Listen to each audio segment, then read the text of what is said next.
азыр майыптардан төрөлүшү аябай көбөйүп атат. Тууган арасында некелешүү дагы аябай көп болуп атат. Бүт эле айткылбай аялда бүт кан аз.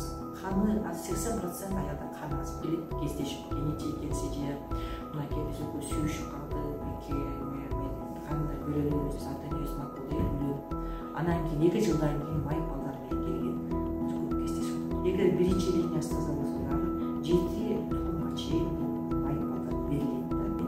Бул вирус өтө жаман вирус. Даже кичине температура болбой чырып калса дагы ошол вирус баланы майып түзүлгө түз жок болтуруп калгандар бар. Жок болтуруп бар. 2 күндүк кыска болтуруп бар. Мындан көбөйүп атат. Бул майып балдардын төрөлүшү менен айтып кетер элем.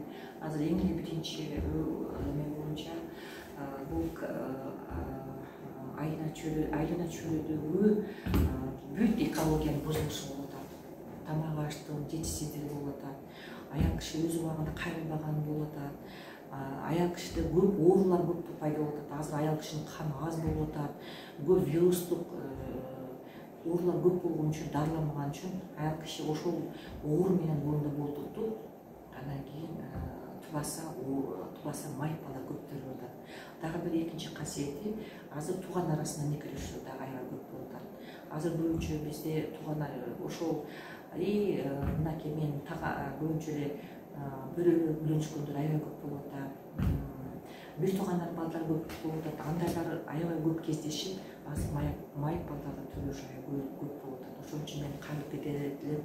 Ошол туугандардын арасында некелешүүнү азайтып эле башка эле жат эле менен үйлөнсө болот деген менен азыр мага көп келет кездешип кенече экенси же мынакей биз экөө сүйүшүп калдык, мен кандай бөлөлөбүз деп келет. Бирок мен аябай аларга кеңеш айтам, бирок сыртка чыкканда биз болуп койгонбуз, биз ата-энебиз макул деп үйлөнүп анан кийин 2 жылдан кийин майып балдар менен келген көп кездешип атат. Ошондуктан мен айтамын, ошол үчүн тууган арасында некелешүү жок болсо мен апам менен апам бир тууган эчтеке болбойт, мен коншумдун балдары жакшынакай 5 баласы бар деп коюшат. Ошол 5 баласы бал болбосо дагы кийин ошо 5 баласы эгер баласы ошол үйлөнсө башка аял алса, эсеп кызытып башка жака турмушка чыкканда дагы ошол сөз патология майып балда төрөлөт да. Эгер биринчи линиясы таза болсо дагы 7 тукумга чейин бул майып балдар берилет да. Тубаса ген бул берилет, тукумдан тукумга берилет да.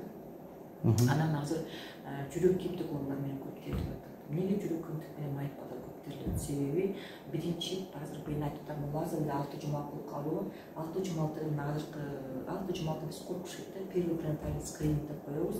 Бул боюнда болгондон баштап 3 айга чейин аял киши бир атак ичпеш керек, грипп болбош керек, стресс албаш керек, витаминдерди ичиш керек да. Бизде андай болбойт. Бизде деген аялдар деген иште, жумушта болобуз, убакыт болбойт.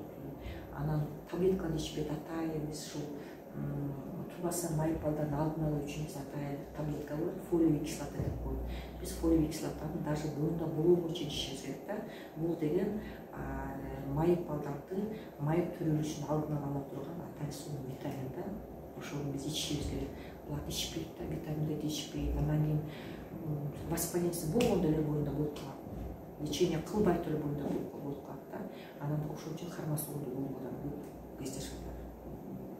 Анан баягы грипп болуп калат. Биз гриппти тоготпогонубуз менен бул вирус өтө жаман вирус. Бул даже кичине температура болбой чырып калса дагы ошол вирус баланы майып төрөлгөнгө түз эмеси болот да.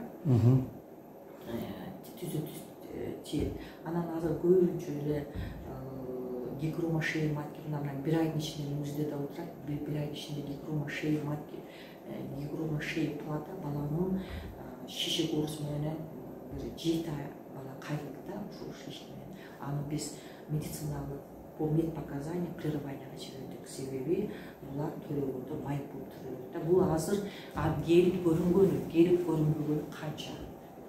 Ошон үчүн бул бир түз бир немеси, причинасы бул көйгөй болуп, аял кишинин өз убагында кайрылбаган. Аял киши боюнда чейин келип текшерүүдө өтпөй туруп эле келип боюнда болгону, анан жолдошунун жакшы дарыланбай ушул жугуштуу оорууну аялына жуктуруп көбүнчөрөөк бул стресстик фактор, иммундук факторлор болуп атат. Анан көбүнчө айна чүйрүүнүн факторлору болуп атат. Тууган арасында никелешүү факторлор болуп атат. Анан бизде эмне көп бензин көп атат. Азыр ар бир точкада бензин отаса. Бул бала бензин, канчасы бензин.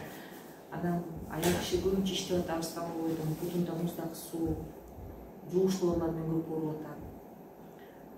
Анан туберкулезге ооругандар көп болуп атат. Сарык менен ооругандар көп, ошол менен баардыгы боюнда болуп калып, ошол майып балдардын төрөлүшү болуп атат. Анан бүт эле аялда бүт кан аз. Каны 80% аялда кан аз менен. Кан аз болгондо элестек, кан аз болгондо ошол балага дагы ажыкса жетпей калып, балдардын майып төрөлүшү дагы бир түзүлүш ошол. Бир сирия кылып турган эгер атайы неме болуп, кээ бир жубайлар келишет үйлөнүүгө чейин. Анан бүт анализдер тапшырышат. Бүт анализдер кандарынан баштап УЗИге түшүшөт. Бүт ошондогу бир сыры анализ тапшырып койсо болот. Анализден өткөрүп өтсө, кайсы жерде патология болсо ошону лечение кылып үйрөнүшсө болот да. Ошондой кылса профилактика кылса болот да, бирок анда бизде андай болбой атат. Азыр үйлөнгөндөн кийин эле 2-3 айдан кийин мисалы боюнда болуп калса, аял киши баасы кеч эмеге учурда турат. Кеч турат аял киши. Өзү азыр мында 12 жумадан кийин турса, азыр боюнда болгондон баштап уже 3 жумадан баштап, 4 жумадан баштап ушуга турса болот да. 3 жума, 4 жумада уже жүрөктөрү согула баштайт да.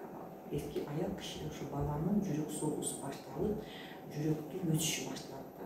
Ошондо биз аял кишиге атайын дары жазып беребиз да. Ошол керектүү балага асыл болууга таблеткаларды беришибиз керек да. Ошол убакта обследование өтүш керек. Биз андайды өтпөйбүз да. Анан азыр мына чакырып атпайбыз 6 жумалыкта бир аялдар айтат да. Эмнеге кайра УЗИге түшүрөсүң? 6 жумалыкта жүрөктүн согушун көрөбүз. Кандай жайгашышын көрөбүз. Анан 12 жумалыкта болсо баланын баягы бүт жүрөктүн согушу, ТВП деп хромосомдук оорулардын алдын ала болуш үчүн атайын параметрлер көрөбүз да. Венозный проток, ТВП деп ташна воротник оюзуна, кость нос деп мурун кемирчегинин баары жокпу, ошолордун баарын көрөбүз да. Ошол майып атат. Анан кийин жүрөгүн көрөбүз, өкпөсүн, ашказан эмес, почкасын, кыскасы бүт органдарын көрөбүз да. Өзүнүн ордунда эмеспи, бутунун узундугу, тапан 2 кол, кээде 1 колу жок болуп төрөлүп калгандар бар, 1 буту жок болуп төрөлгөндөр бар, же 2 буту кыска болуп төрөлгөндөр бар да. Андай аябай көп болуп атат.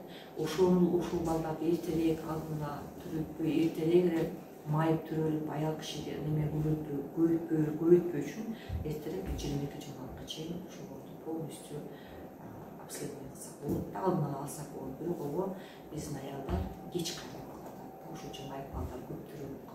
Кайрылып келип ошол азыр бардык протокол боюнча биринчи пренаталдык скрининг деп коет да. Бул биринчи пренаталдык скрининг не болот? Биринчи пренаталдык биохимиялык анализ деп коет. Биохимиялык анализде атайын бизде лабораторияда тапшыртат. Анын бардыгына эмес, мисалы аял киши келип мен боюнда баары бир 3 ай болуп калды, бирок мен ошо билбей рентген түшүп алдым эле, же билбей ушул таблетканы ичип алдым эле, же болбосо билбей мен грипп болуп калдым эле 3 күн, анан мен 3 күн жатып балам кандай деп коет. Биз атайын пренаталдык биохимиялык анализге жиберебиз.